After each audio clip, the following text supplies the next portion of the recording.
he's the Karen of the MMA world now. He's always complaining about stuff. Like, I just don't understand how you can moan about, cannabis on a podcast, what's called hot boxing with Mike Tyson. That's what hot boxing is, smoking cannabis in a car with the windows all wound up.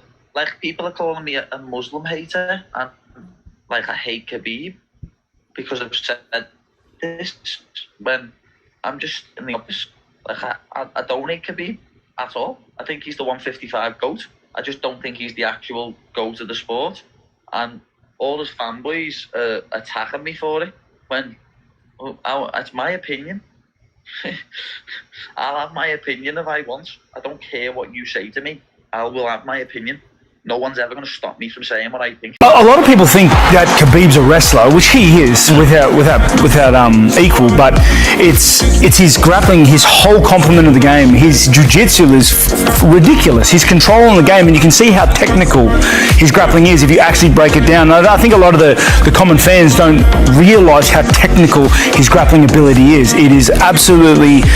That's why people aren't just getting up. People say, why can't they just get up? Because they can't. He controls them so well. And having that level of grappling and control on the ground puts a level of fear into his opponents that he can just start unloading bombs with his hands because he has absolute control of the game. And he only has to get him down once for the game to for the whole fight to change. What's your top 5 of all time in UFC? My top 5, let's see here. I would say, if I'm allowed, I would say myself, Anderson Silva, George St. Pierre, Khabib Nurmagomedov, and Jose Aldo. Those are my favorites, at least. I love what Khabib represents. We've had our differences in the past. I've made some quotes about him, but there's never really been a real beef. I love the way he carries himself as a Muslim. I love the way he represents his country. I love the businessman that he is. He just seems like a stand-up guy. He gives back to others. He's a stand-up guy. He's an admirable man, and I appreciate it. Undefeated. Who is it? Undisputed. UFC light heavyweight champion of the world. Khabib Nurmagomedov. Because you say, 3 title defenses? Yeah. He could have had 20. But we're not talking about Khabib quit because of injury. Khabib left on his own terms, undefeated, undisputed, and it was getting worse. Prematurely. He was starting to beat people worse as he stayed in the game. I agree. Nurmagomedov lost. Dustin Poirier lost. Where's he gone, but where's he now? He's retired. Yeah, well, why? He went sprinting. He's gone. Shit, his jocks became fat and riding off. He done nothing in the sport. All he done in the sport. Yeah, oh, brilliant. And what? He's never lost. He was 13-0, fighting guys with 3 wins and 6 losses. It was his father's shows. His father had the shows set up, and he was fighting bleeding guys with like 2 wins and 8 losses and all. That's his record up until he's 20-0. He has 3 fights on the trot in the UFC that done him well. And then before that, it's nothing. It's pullouts. Couldn't make weight. That's that. So, Now the last time and now he's gone.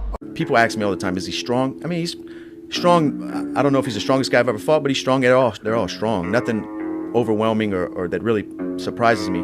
It's just his understanding of balance and weight placement. He just knew where my weight was and where it needed to be for me to stay up with his foot trips. And For my money, that guillotine you got Khabib is the closest he's ever been caught. dude, it was so close. I think psychologically for a fighter, it's hard to come back from a knockout. But it's probably harder to come back from a fight where you've been dominated and broken for 5 rounds. You clearly know that you did not belong there. Right. Like Khabib's, that's his style. That's why I'm saying he's the scariest guy. Right. He can knock you out, submit you, but if he wins the fight, it's very less likely that it's gonna be on a punch that clips you. It can happen, but it's gonna be on a very dominant performance. He's gonna maul you. Exactly. Yeah. He said he was going to be the champion and retire. He became the champion. He retired. He said he promised his father he was going to take Islam all the way to the championship, and he did exactly that. Khabib's kind of a guy that always does what he says he's going to do. If he says he's going to step away, I believe that. I think I saw something about 3 weeks with his family for the entire year. He's got little kids. He wants to teach them wrestling. He wants to watch them grow up and be a part of their lives at this, very important time. And I can relate to that as a mother. But will he step away forever? I definitely think that he's always going to be involved in the sport somehow, whether it's cornering through the phone, text messages, whatever. He's going to be around, absolutely. I don't think he's going to be cornering every single weekend, and you're not going to see Coach Khabib every weekend, but I definitely think he's going to have some involvement in the sport with his guys and with his team, absolutely. They're his brothers. He can't leave them out to dry. The toughest retirement for me, Khabib was a tough retirement. Because usually when it's time for them to retire, I'm happy for them to retire. It's over. You've accomplished everything that you could possibly accomplish. Why keep doing this? Because I think Khabib had so much more to offer. Imagine what you and Conor would do in another fight. Just saying. I'm just saying. And so much more to accomplish. But I think when his dad passed away, he was done. Plus, he made so much money, he never has to do anything ever again. But I have a rich guy with me. If I need money, I ask him. Who? Khabib? Khabib's that rich guy, huh? Conor's fighting Dustin Poirier. He's fighting Cowboy Cerrone. He's fighting Khabib Nurmagomedov while he's worth hundreds of millions of dollars. How terrifying is that guy's responses to these things? He's my favorite response ever. It is the scariest. There's nothing like when Conor was like, I only count knockouts in my record. And then you just see like a reply from Khabib that's like, I take people into deep waters and they discover themselves. It's like, dude, what the fuck is this guy talking about? What's scarier than a white Muslim just talking shit, dude? I take people into deep waters and they discover themselves. That should be the name of his book. Dude. That should be the title of his book. Social media. Khabib, he'll just post. Today he posted a picture of like him with a bunch of figs. Or fucking, it's like, dude, this is the scariest guy on earth. I say like crotch sniffers and things like that. They think I'm going against grapplers. No, I love grappling. I love wrestling. The reason I do MMA is because I love wrestling. But I like guys like Matt Hughes. He used to take you down and beat the piss out of you. That's what I love to see. Mark Coleman, when there was headbutts, just mean guys are just trying to beat the piss out of you, break your will, take you down, and then when they get in the position, hurt you, So the reason why I like Khabib. Khabib takes people down and he's punching them in the face and he's trying to submit them and he's talking shit to him at the time you're supposed to talk shit during the fight. Those are the things that I like. So people think because I say crotch sniffing and things like that I don't like grappling or I don't respect it. I love the shit out of wrestling. If you're a wrestler, use your wrestling. Take the guy down, then elbow him. Separate yourself from the pack punch. But he said some things about Khabib Nurmagomedov. We got a bunch of Russians here. Guess what? Those Russians got him in the bathroom because he was in the sauna, like 4 or 5 of them, and they told him, hey, brother, you cannot talk like this. He's like, no, I'm sorry, apologetic and stuff.